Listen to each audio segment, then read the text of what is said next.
Bonjour, bienvenue dans cette vidéo. Je vais vous présenter mon électrovan. Voilà, il est là. Alors, la première idée d'automatisation que j'ai, c'est de fixer l'électrovan sur cette citerne.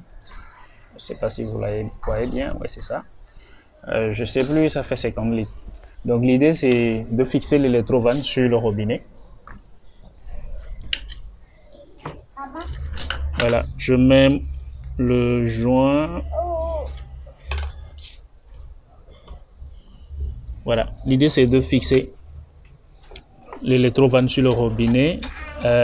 C'est par défaut en position fermée.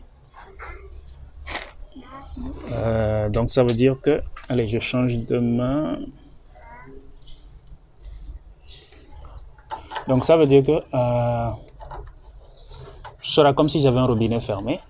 Et comme c'est un électrovan, c'est quand on envoie du courant dedans que ça s'allume. Que ça s'ouvre. Voilà, j'allais dire. Donc vous voyez, j'ai mon robinet qui était fermé. Là, si je l'ouvre, l'eau ne peut pas s'échapper parce que c'est fermé par défaut. Donc voilà, j'ai tout le système qui est là. Je l'alimente avec du 12 volts. Ouais, c'est ça, 12 volts. Et c'est quand c'est allumé que ça s'ouvre. Donc ce que je veux faire, c'est j'ai un module qui contrôle l'arrivée de courant sur l'électrovan, ce qui permet de voilà, d'ouvrir le robinet, et c'est là où l'eau va circuler pour arroser les plantes.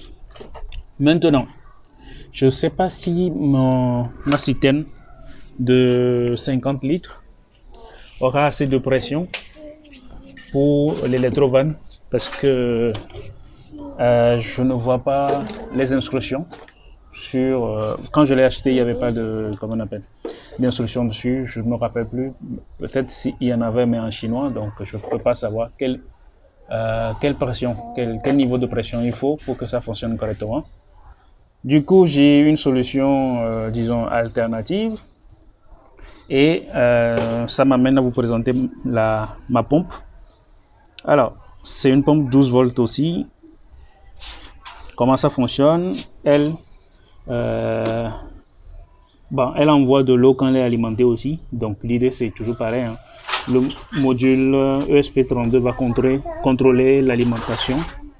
Voilà, là par exemple je suis en train de brancher ça, et vous allez voir, dès que je branche, il y a l'eau qui va jaillir. Voilà, donc l'idée c'est voilà, si je relie un tuyau dessus, voilà, si je lui connecte un tuyau et que je contrôle l'alimentation, ça va déclencher l'arrosage. Donc pour résumer, j'ai deux pistes de solutions pour automatiser mon arrosage. La première, c'est l'électrovan avec la citerne, en espérant avoir assez de pression. Voilà. J'ai mon module ESP32 qui contrôle quand est-ce qu'il faut envoyer l'électricité dans l'électrovan pour l'ouvrir, c'est-à-dire tous les matins, tous les soirs. Si la pression est correcte, je vous ferai part de ça. Si la pression est correcte, les plantes seront arrosées, parce que pendant, je sais pas moi, 1-2 minutes, le circuit sera fermé, donc le courant va passer, la pompe, la vanne plutôt sera ouverte. Et si la pression n'est pas correcte, par contre, je me rabatte sur ma pompe. Je vais juste remplir ces bouteilles d'eau.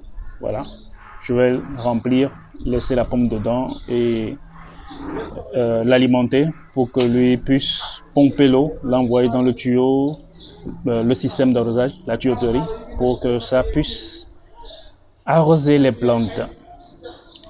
Donc voilà mes idées d'automatisation. Je vous tiendrai informé laquelle marche nickel.